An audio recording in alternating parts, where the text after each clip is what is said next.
pagi semuanya. Sobat muda pejuang TBK, kesempatan pagi hari ini saya akan membantu kalian semuanya untuk mempersiapkan UTBK di gelombang yang kedua. Seperti apa yang sudah kita bahas sebelumnya, saya akan lanjutkan terkait dengan bab logaritma. Kesempatan ini, jika nanti Anda ketemu soal terkait dengan logaritma, misalnya diketahui X sama dengan 3, maka A log yang memenuhi ya. Ini. Jadi di sini diketahui X sama dengan 3 yang memenuhi persamaan ya. Logaritma A log 2X min A logaritma dari BX plus 1 sama dengan min 2, maka berapakah nilai 6B ditambah dengan 2 ya? Jadi yang ditanyakan 6B plus 2. Apa yang kita lakukan dalam kesempatan ini? Kita lihat di sini X-nya sudah 2, Anda masukkan saja ya. Nih di sini Anda tinggal masukkan saja ke sini ke angka X-nya ya. Sehingga kita akan dapatkan A logaritma ini ya, A logaritma 2X berarti jadi 6.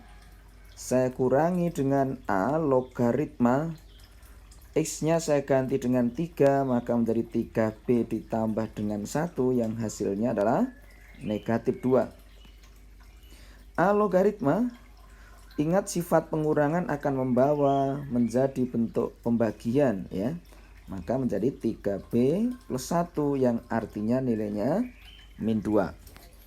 Nah, sampai di sini silahkan diambil bahwa konsepnya yang dilogaritmakan itu adalah bilangan pokoknya. Ini bilangan pokoknya ini dipangkat dengan min 2 ya. Ini. Nah, kita tahu di sini bahwa A pangkat min 2 artinya 1/A pangkat 2. Sehingga dari dua persamaan ini kalau Anda kalikan silang, maka Anda dapatkan 6A kuadrat sama dengan 3B plus 1. Coba kita pahami pertanyaannya ya. UTBK itu unik ya. Jadi pertanyaannya adalah 6B plus 2. Itu artinya hanya cukup ini saya kali 2. Kalau saya kali 2 maka menjadi 6B plus 2. Sehingga di sini kalau saya kali 2 maka menjadi 12A kuadrat. Maka pertanyaannya jawabannya adalah 12A kuadrat ya.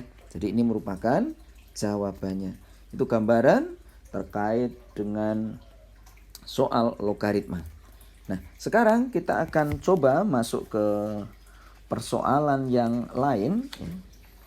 Persoalan yang lain misalnya saja terkait dengan fungsi inverse. Ini penting ya. Fungsi inverse. Saya akan pahamkan sekilas tentang fungsi inverse.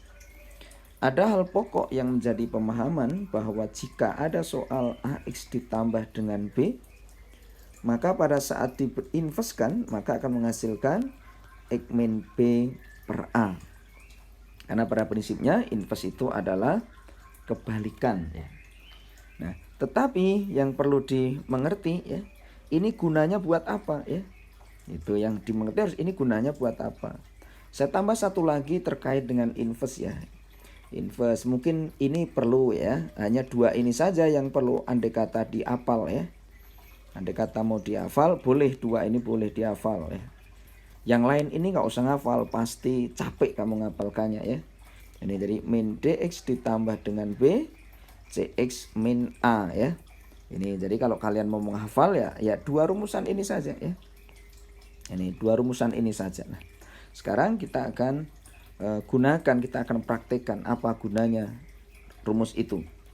Ini kegunaannya adalah pada saat ada suatu fungsi, fungsinya adalah f(ax) ditambah b gitu ya. Ini kemudian yang kanan adalah suatu fungsi g gitu ya, fungsi gx begitu.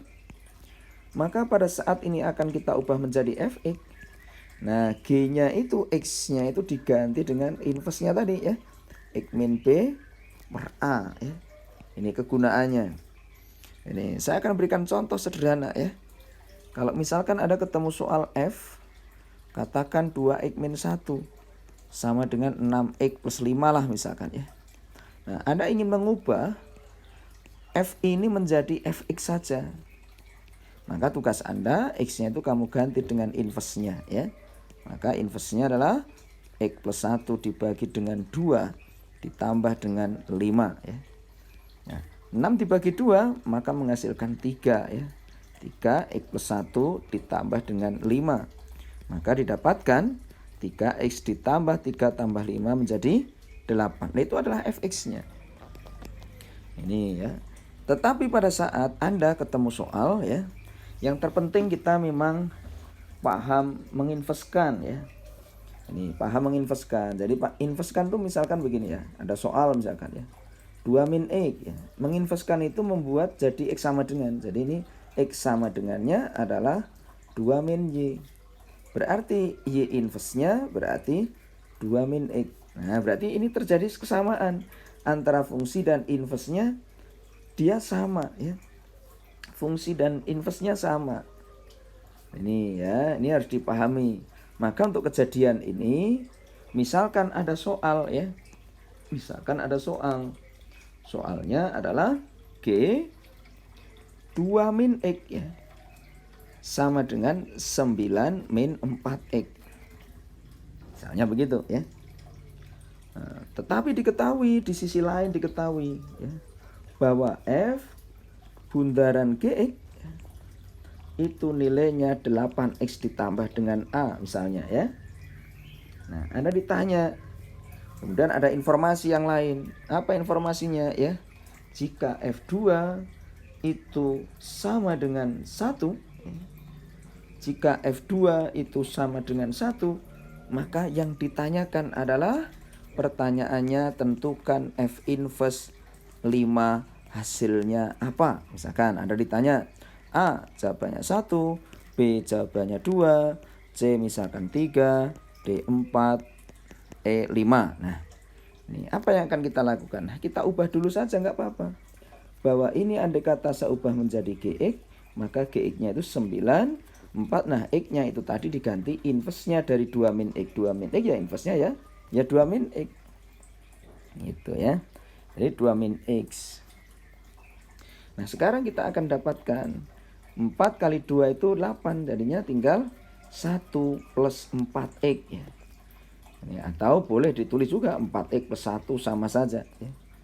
Nah, ini gx-nya ada. Ini berarti f gx. Gx-nya siapa? 4x plus 1 ya, sama dengan 8x ditambah dengan a. Nah, pada saat kita akan mengubah ini menjadi fx ya. Ini segini itu mau tak ubah jadi x, maka x yang kanan itu saya ganti inverse-nya 4x. Maka saya ganti dengan x min 1/4. Maka kamu akan dapatkan kalau tak bagi 2, maka menjadi 2x min 2 ditambah dengan a. Itu adalah si fx. Sedangkan tadi di atas sudah diberitahu ya, diberitahu bahwa f2 itu bernilai 1. Berarti Anda masukkan 2 ke persamaan bawah ini ya. Ini. Nah, kalau tak masukkan 2, maka Anda akan mendapatkan fungsi ya. Ini 2 dikali dengan 1. Ya, 2 dikali 1 dikurangi dengan 2 ya, ditambah dengan a, hasilnya sama dengan 1. Ini sehingga 2 dikurangi 2 itu habis, maka a-nya didapatkan angka 1. Gitu ya. Ini dimengerti ya. Nah, setelah kita dapatkan ini ya, a-nya 1, maka 1 ini kita masukkan kemana? Ke fungsi fx-nya tadi. Tadi fx-nya tadi ini kan. Ini ya, fx-nya tadi kita akan dapatkan fx-nya, di mana fx-nya adalah tertulis 2x min 2 dengan a1 berarti min 1. Maka kita akan mendapatkan f inverse-nya juga. Apa f inverse dari 2x min 1? F min 1 inverse-nya x plus 1 dibagi dengan 2. Ini ya. Nah, sekarang andai kata inverse ini saya masukkan angka 5, maka Anda akan dapatkan 5 tambah 1, 6. Saya bagi 2, maka akan memberikan angka 3. Ini ya, jadi ini contoh ya. Contoh memahami konsep tentang inverse ya. Ini saya kira hal ini akan memberikan kejelasan yang jelas terkait dengan fungsi inverse. Sekarang coba soal yang lain, tetapi perlu dipahami metode penalaran ini dikembangkan di Lembaga Bimbingan Neutron Yogyakarta ya, bimbingan yang sudah terkenal ya, itu menggunakan konsep penalaran semacam ini ya. Nah, sekarang kalau misalkan soalnya diubah sulit misalkan ya. Misalkan Anda ketemu soal suatu saat nih ya. F buntaran GX katakan ya. F buntaran GX diketahui katakan 5 ya. Logaritma X-1 ya. Dibagi katakan 2X-1 misalnya saja ya. Nah, Anda ditanya tentukan nilai inverse ya. Kamu ditanyakan tentukan inverse-nya. Inverse untuk X5 logaritma 2 yang akan memberikan nilai M.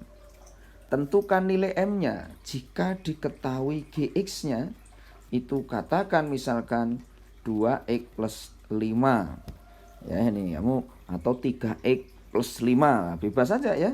Ini bebas, angkanya macam-macam, mau diganti angka apa saja bebas ya. 3X plus 5. Maka M-nya adalah misalkan ya, kamu ditanya M-nya adalah A1 ya, B3, C5 ya, D6, E7 misalkan ya, ada pertanyaan gitu. Apa yang kita lakukan? Nah, di dalam konsep penalaran, maka konsep penalaran di sini GX-nya kamu ganti karena GX-nya udah ketemu 3X plus 5. Nah, GX ini diganti. Nih, diganti dengan 3X ditambah dengan 5. Nah, kemudian Anda harus pahami inverse apa artinya? Kebalikan. Nah, inilah ilmu inverse ini pentingnya di sini ini. Inverse artinya kebalikan. Ini, nah terus berarti M-nya adalah didapat. M-nya kita akan dapatkan 3X plus 5. Jadi inverse itu artinya kebalikan. Nah, setelah Anda dapatkan ilmu kebalikan di sini, Anda tinggal ngecek saja. Oh, ini 5, ini harus sama dengan di sini ya. Ini 5 ya, ini log. Nah, berarti ini harus sama dengan 2. Nah, agar dia sama dengan 2, maka ini tak samakan saja bahwa X-1 dibagi dengan 2X-1 itu senilai dengan 2. Kalau saya kalikan silang, maka X-1 didapatkan 4X-2. Kalau saya pindahkan tinggallah 3X, tinggallah 1. Maka X-nya kita dapat 1/3. Karena X-nya 1/3, maka masukkan ke pertanyaan. Karena yang kita cari adalah M-nya. Maka 3 dikali dengan 1/3 ditambah 5 akan memberikan nilai 6 ya. Oh, berarti jawaban yang D. Inilah konsep penalaran yang wajib dikuasai. Maka bagi Anda yang sudah menemukan channel ini ya, Anda masih kelas 10, Anda masih kelas 11, maka diharapkan Anda bisa ikut bimbingan yang menggunakan konsep penalaran untuk sukses UTBK-nya ya. Ini. Baik, itu yang kita berikan. Nanti kita akan lanjutkan lagi di video selanjutnya. Sukses selalu buat kalian semuanya. Semoga Anda sehat selalu dan tetap semangat ikuti channel ini terus agar Anda bisa sukses terus. Terima kasih.